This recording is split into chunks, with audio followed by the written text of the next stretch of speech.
Bismillahirrahmanirrahim.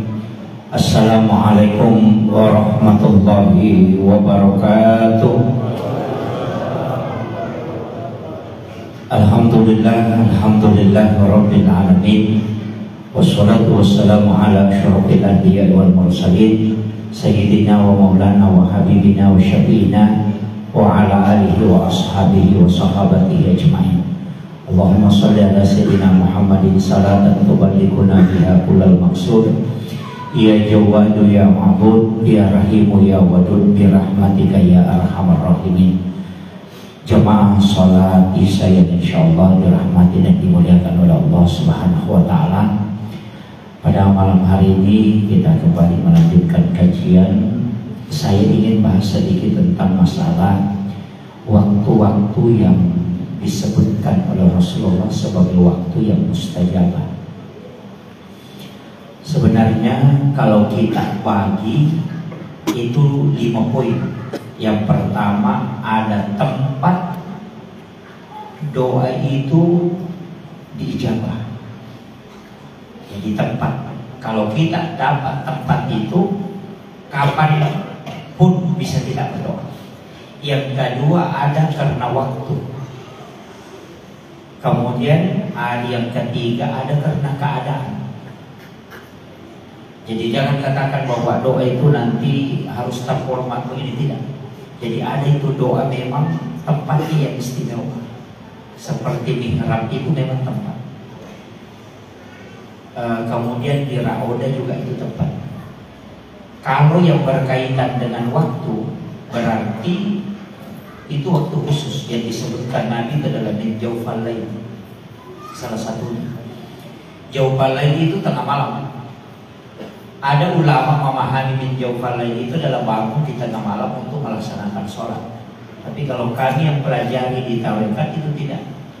Yang dimaksud min jawfal lail itu kita tidur tiba-tiba tengah malam kita bangun, tidak ada yang bangunkan. Dan seakan-akan bangun kita itu seakan-akan tidak tidur, tidak pernah tidur.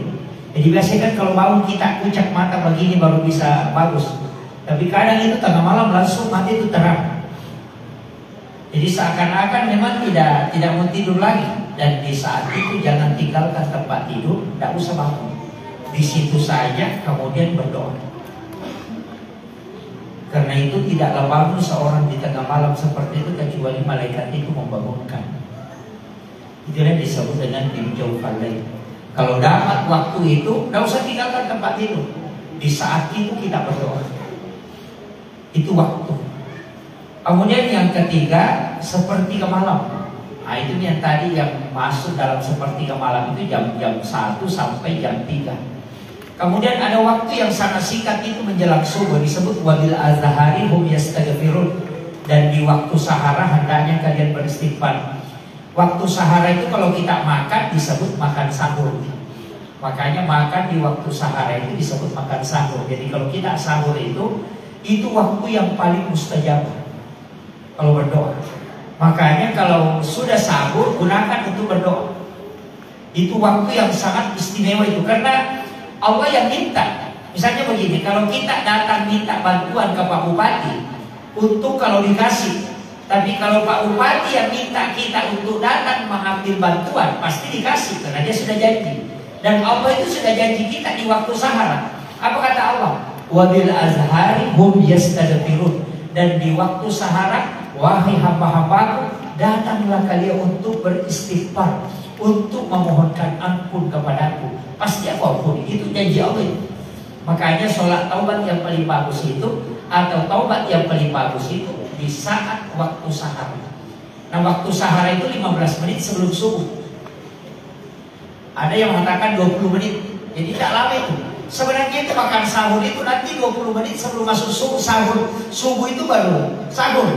Itulah sahur yang paling bagus. Makanya Nabi meminta mengakhirkan sahur. Karena kita ada yang makan sahur jam 2 malam. Itu bukan makan sahur, itu makan tengah malam itu.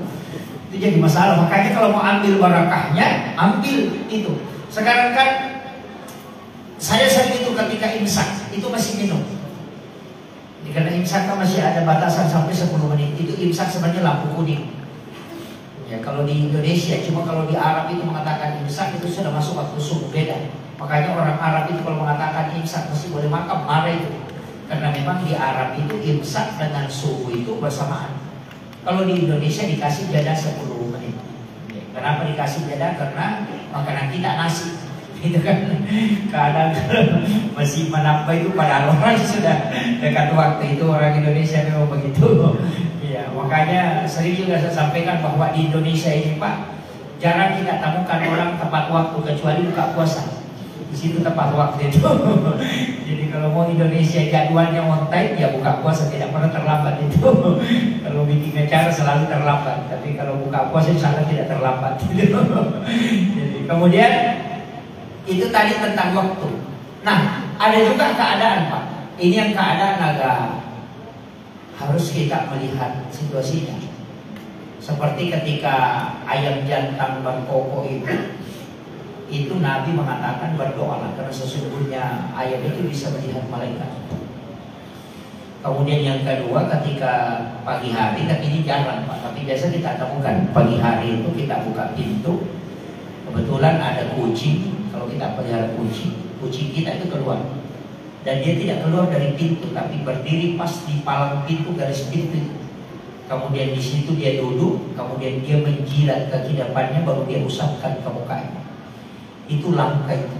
Tapi kalau menemukan kucing seperti itu, langsung berdoa. Karena Nabi berwasiat kepada Hurairah, tidaklah kucing mengusap mukanya kecuali malaikat pembawa rezeki itu datang. Tapi itu dibuka pagi hari, ya. Jadi makanya kalau kita buka pintu di pagi hari, kemudian kucing itu langsung berdiri di depan pintu, itu tidak keluar, itu pas di garis pintu itu. Kemudian duduk, kemudian dia jilat kaki depannya, baru dia usapkan ke mukanya. Orang dulu mengatakan ya komat jini cuki, kan begitu. Ada mengatakan dia komat julumati cuki, sebenarnya itu hadis memang. Ketika dia mengusap mukanya, maka berdoalah, mintalah rezeki, karena malaikat pembagi rezeki itu sebenarnya ada di sisi itu. Jadi itu tidak sembarang. Biasa kita temukan tapi cuma ditendang. Dan ini menghalangi saja kita melewati apa. Itu. Jadi sebenarnya ada keadaan-keadaan seperti itu yang penting kita lakukan. Kemudian yang juga istimewa itu antara azan dan iqamah. Ya. Jadi makanya sesudah azan itu kita bisa berdoa. Tapi doa yang paling bagus itu di dalam sholat. Ketika kita sholat, kemudian kita berdoa di saat sujud. Tidak usah dilafazkan, cukup dalam hati. Ketika kita membaca Subhana Rabbiyal A'la, disitulah kita memohon dalam hati. Kita mengagungkan Allah, kemudian meminta di dalamnya. Jadi di dalam pengagungan itu ada harapan kita kepada Allah.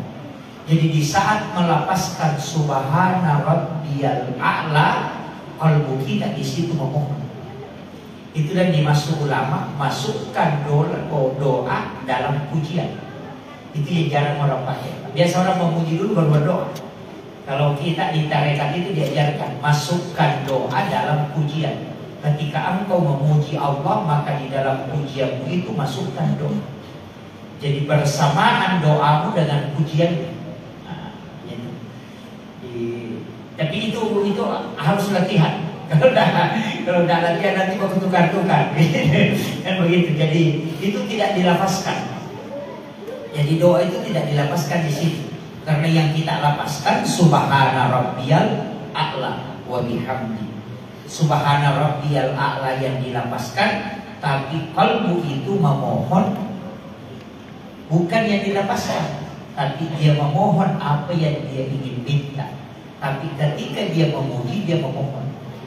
Nah, makanya sebenarnya dari situlah maknanya, wahai hambaku, siapa yang memohon kepada aku, maka aku akan beri ketika dia meminta. Ada ulama mengatakan masukkan permintaanmu dalam pujianmu. Nah, jadi itu butuh latihan, tidak mudah. Sama aja dengan zikir. Di saat kita berzikir itu, baca subhanallah, subhanallah, di dalam kalimat tasbih itu kita memohon kepada Allah. Maha suci engkau ya Allah, baru kita minta supaya Allah membersihkan kita. Jadi itu kalimat tasbih itu subhanallah, subhanallah. Di saat baca itu kita juga bermohon dalam hati, memuji Allah, kemudian kita minta supaya kita dibersihkan. Alhamdulillah juga begitu, Allahu Akbar juga begitu, membesarkan itu, istilahnya mengagungkan Allah. Di saat kita mengagungkan, disitulah kita merasa hina, kemudian kita meminta kepada Allah supaya Dia memuliakan kita.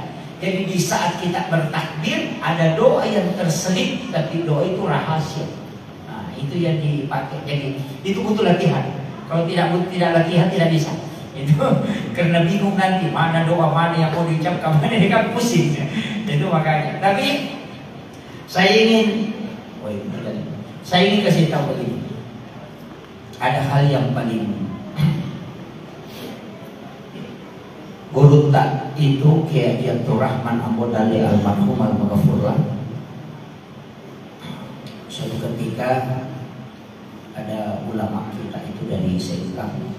Saya dapat ilmu ini sebenarnya dari Gurunta Kiai Muhammad Tahir Usman.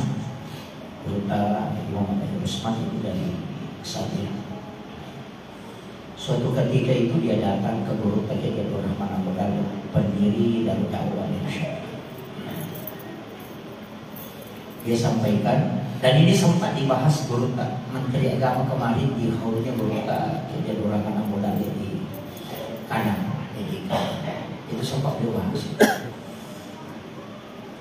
Ketika Gurunta dari Sengkang itu tanya ke Gurunta Kiai Abdul Rahman Ambodali, dia bilang, Pak Kiai, kami minta, dia pakai bahasa Indonesia, kada buang talingak Pak dong, iya deh, nanti kata Pak Guru itu tahu.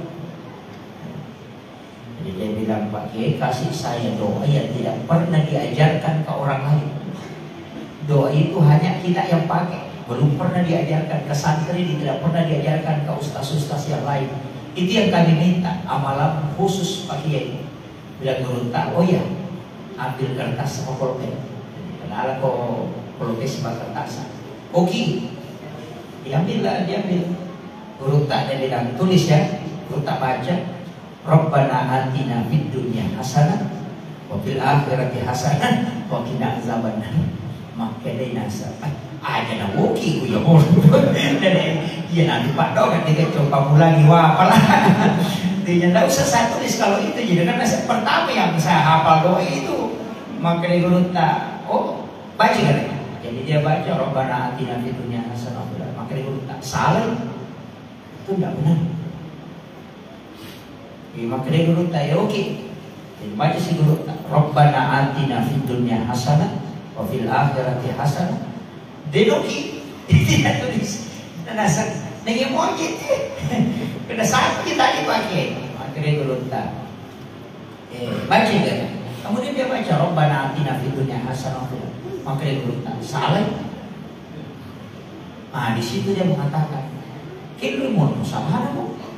Di mana letak kesalahannya?" Nah sama yang kita baca dengan saya baca.